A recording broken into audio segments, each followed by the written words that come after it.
Welcome to the Scribe's Corner, where faith is brought to you through the written word. I'm John Steinert, and our guests today are Greg Pullis and Bob Conroy. Greg is the author, and Bob is the photographic consultant for the book Sacred Places, Rediscovering the Churches of Rome. Gentlemen, welcome. It is wonderful for you to come on board and discuss your work with us today. Thanks, it's nice to be here. So the description of the book is as follows. Sacred Places, Rediscovering the Churches of Rome features a classic and graceful design, wonderfully detailed images, and conversational prose. The 11 walks or chapters are assembled according to geographical groupings, so one may encounter the churches and their treasures in an efficient manner, as if they're walking through the churches within and around Rome's walls.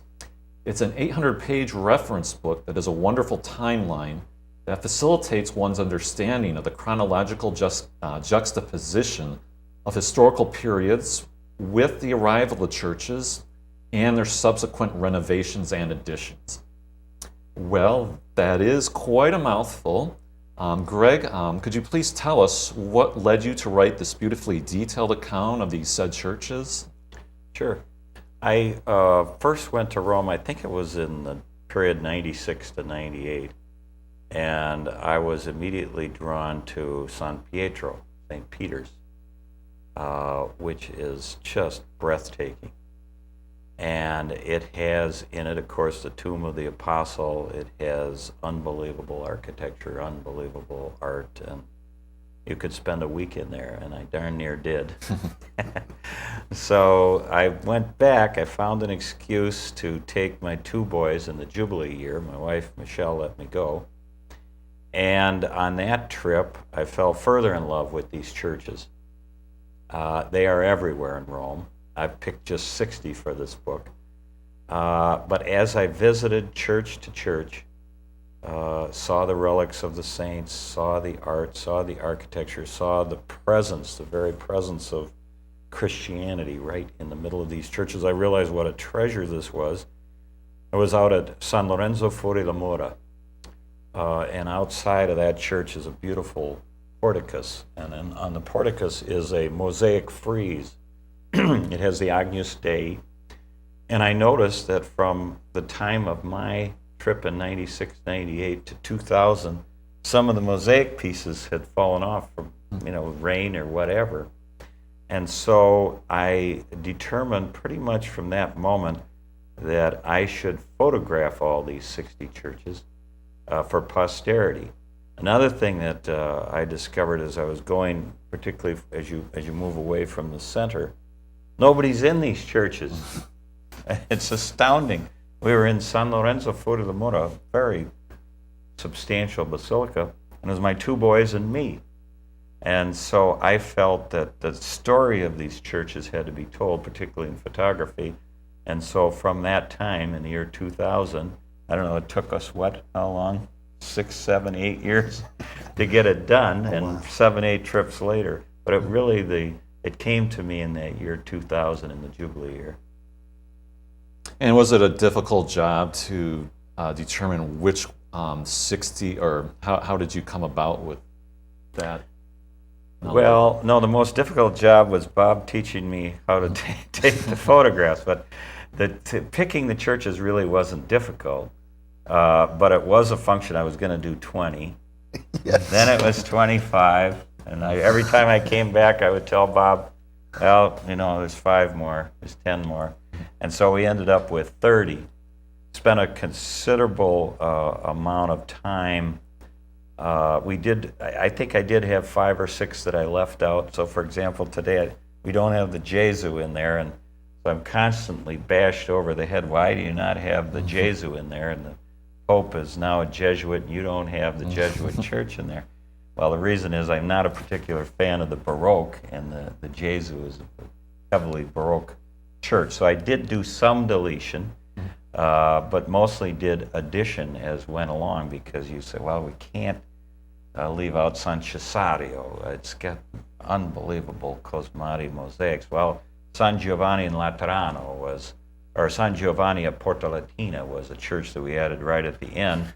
because I learned the story of St. John and how he was potentially, a tradition has it that right at the Porta Latina, he suffered martyrdom. So it was more an addition than anything else. I think there must be 500 churches in Rome, but for me it wasn't difficult. These churches, these 60, hold immense treasures, and for me they were easy to pick, really. I see. And so, Bob, how did you get started on the project with Greg? Well, I had actually become aware of Greg's interest in Rome and the thought that he may want to do a book from my sister, who was also had a child at Providence Academy, where Greg is really involved. He actually teaches a photography class there, and has been extraordinarily helpful in a lot of the things that they do over there. But she had let me know that Greg was going to do this project, and as I began to talk with him about it, because I love doing the production. I've got to work on some marvelous book projects over the course of my career. That this was one that I really wanted to see happen. And the thing that I found interesting was the depth of knowledge that Greg has acquired over doing this. I mean, he really bought more than 500 books and established a library, written in various languages, but the research on this is tremendous. And every time we sit down and talk about one of these churches, the whole story just unfolds with all this marvelous detail. And so that's something that I really want to be part of sharing with other folks and have something beautiful to work on too. This book was really a function of Bob taking this idea, and he actually taught. We started out with 35 millimeter camera work with film, and it was hopeless. These churches are terribly dark. So then Bob, I think, induced me to buy a digital camera, and I remember distinctly, vividly, his having to even teach me how to attach the lens to the first box I had.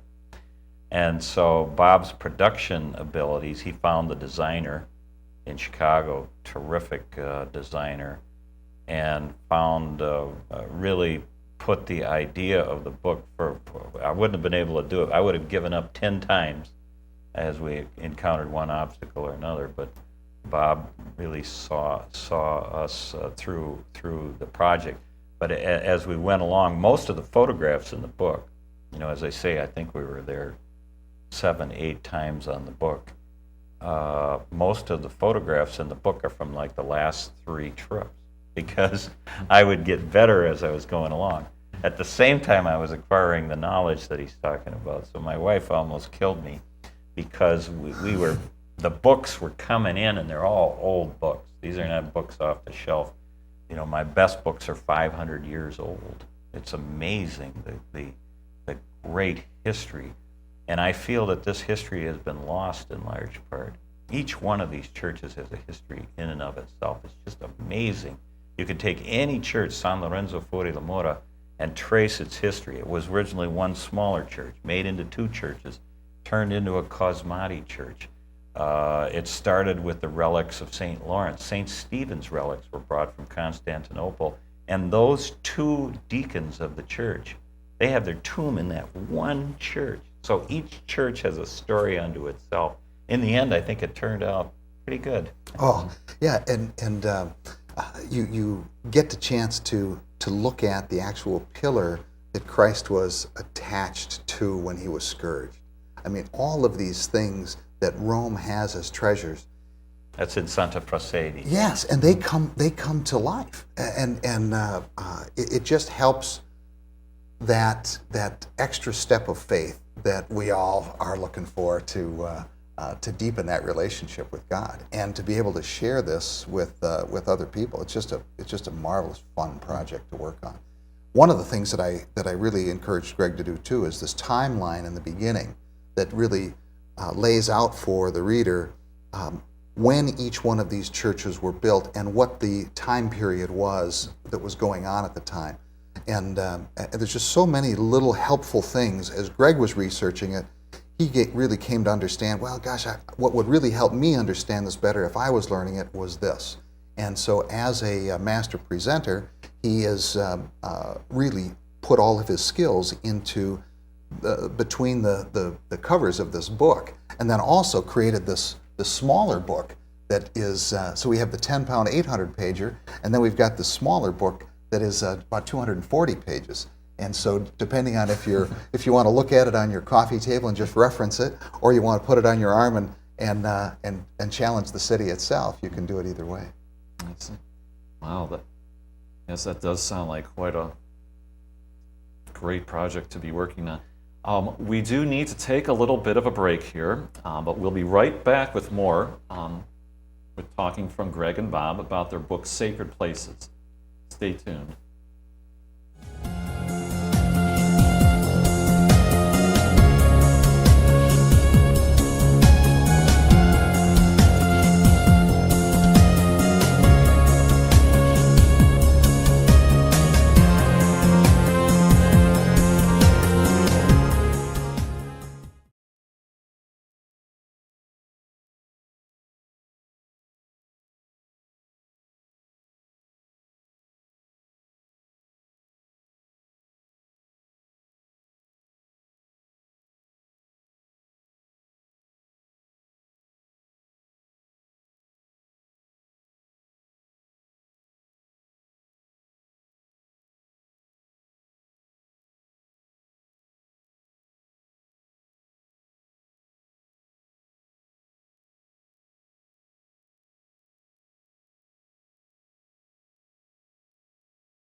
Welcome back to the Scribe's Corner with our guests today, Greg Pullis and Bob Conroy.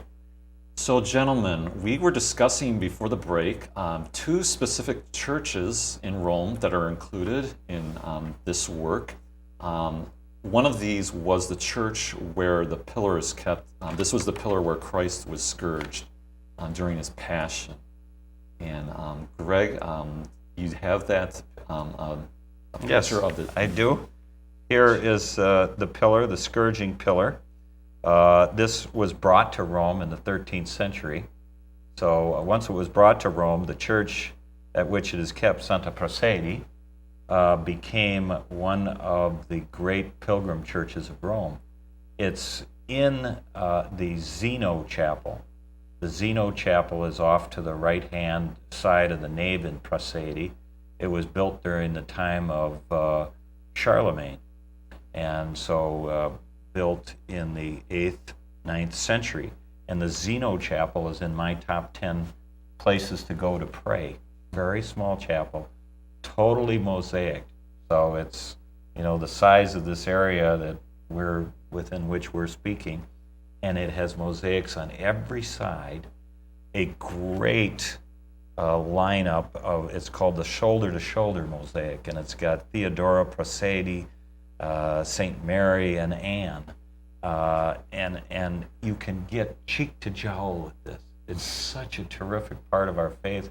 The thing that I think is so terrific, and one of the reasons we did this book, it's one of the reasons Bob got so into it, is we have this treasure in our Catholic faith that is in these churches, this scourging pillar, this chapel of St. Zeno. This is the ceiling, and it's got 4 angels surrounded by gold, and in a roundel is Jesus Christ. And you can get in the middle, stand right under Jesus, and on every side is a mosaic loaded with saints. It's just breathtaking. And there are other chapels in Rome that are like this one. But this is the scourging pillar, and it's off to the right of the chapel of Zeno in Santa Prassedi. every time I've been here, might be one or two people that are in this chapel. It's And just, John, what's really interesting about this is very near St. Mary Major, Santa Maria Maggiore, and everybody goes to Santa Maria Maggiore. Even the Holy Father, Pope Francis, that was the day after he was elected Pope. That's the church that he went to. And this is just a block from there, 2 blocks from there. And it sounds like it's a well-kept secret. Is that what I'm hearing? Or Well, fairly hopefully not well? anymore. Now that we're and that's talking why we about want this, right. the other church we talked about was San Lorenzo Fuori de Mura. And this is a photo of the facade with the porticus. This porticus comes from the 12th century, but on the top here is a frieze. You can't see it in this photograph.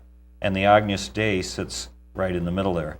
And that was one of my motivations, is from 1996 to 2000, we were losing this mosaic, a very precious mosaic. But then inside, you're drawn to this church, to the inside. This is the nave of this beautiful, beautiful ancient church, built originally by Constantine. So the original church was built around the tomb of St. Lawrence, who was one of the great martyr saints of our church. And it was a smallish church. And then in the 6th century, the Pope, immediately before Gregory the Great, built a larger church. And then later in the 12th century, it was made, 2 churches were combined together, made into this beautiful, beautiful church. On the floor, you have a Cosmati mosaic. These were the stone workers of the 10th, 11th, and the 12th century. The whole Cosmati marble was really controlled by this one family, right? Well, it was several families. They were stonecutters from Como, but they came to Rome, and they came to Rome because there was so much marble that they could work with. And so when you go to Rome, you'll see these Cosmati floors throughout many, many of the churches. But here is the tomb of Stephen and Lawrence. Stupendous that, in our church, we have a church, San Lorenzo, that has the relics of both of these great deacons of our church. It's such a treasure. Now, if you look at the photo, you can see how few people were in this church. Looks like there are 7, maybe 6. 2 of them are my children. And I was the other one. So one of the reasons we wanted to do this project is to tell this story of the unbelievable treasure that we have in our faith that lies in these churches. Now, for many people, they like the book because if they've been to Rome, they can go back and kind of look through and say, oh, yes. But for many people who won't ever get to Rome, this is a great way to share in the treasure of the church. And the other thing, too, that I think is really interesting is that, as you said, there's so many churches, and there's so much understanding in each one of these, so much to understand about each one of these churches, that unless you know what you're looking at, it starts to kind of gloss over. It kind of becomes one pool of color, one pool of beauty, and you don't really know what it is. You almost get drunk on the beauty that's over there. You get people say they're all the same. Yeah. Some people say that. Well, they are not all the same. The Roman Forum, you have all these people streaming through the Roman Forum. A good thing. But right next to the Roman Forum is the church of St. Cosma and Damiano. And these were Syrian physician saints of the church. And they were martyred in the time of Diocletian, so about 300. You can go into this church off of the Forum, and it has one of the most powerful apse mosaics in the whole world. And it has Jesus, Cosma, Damiano, Paul, and Peter presenting these 2 saints to Jesus. And it is a powerful, powerful Jesus. I'll pull up maybe Bob, you can find it for me, in the Cosma and Damiano in the Foro Romano. It is so powerful, this Jesus. And it has a history that goes with it. This mosaic was done just after the death of the great Gothic king of Italy, Theodoric. Although he was Arian, he permitted the Pope Felix at the time, and his daughter Amasaluntha, I always get her name wrong. He gave them this building within which to build this church to Cosma and Damiano. And they found the resources to make this magnificent mosaic. Every time I'm in that church, I'm the only one there, or members of my family. And it is breathtaking. Now, it's easy to miss. Here's the little entrance that's off the Via Fora Imperiale. This is the front of this church from the Forum. This is the ancient doorway. It's no longer used, but you can see what they did is they used spolia, or remnants of buildings that were falling down. They created this great entryway. It's a circular entry, but as you go into this church, you encounter this mosaic. It's just brilliant. And it was built during the time of the Gothics, when the Goths ruled Italy and ruled Rome. But this treasure should be known to everyone. Everyone in our faith should know about the great apse mosaic of Cosma and Damian, and what those people, they were known as the physicians. They charged nothing for their work, and they lost their lives for our faith. Now, you mentioned earlier that St. Lawrence, the work in St. Lawrence, or the artistic work was fading, or in danger of we were in danger of losing it between 1996 and 2000. Yeah. Well, it's just that during that period of time, I noticed that little pieces of the mosaic are made of tesserae, and these are little stones, and so this is sitting out there exposed to the elements. And you can imagine if storms come in and they take out the little pieces of plaster that connect the two, the tesserae together, and so we're losing that tesserae as we go along. I see. Well, it certainly makes us thankful that we do have people who are interested in preserving the church, and we hope this book continues that mode of thinking. So are you working on any other book projects that you can let our viewers know about at this time? Well, there's a couple things, actually. We have a map that we did. Actually, we did this smaller version of the 800-page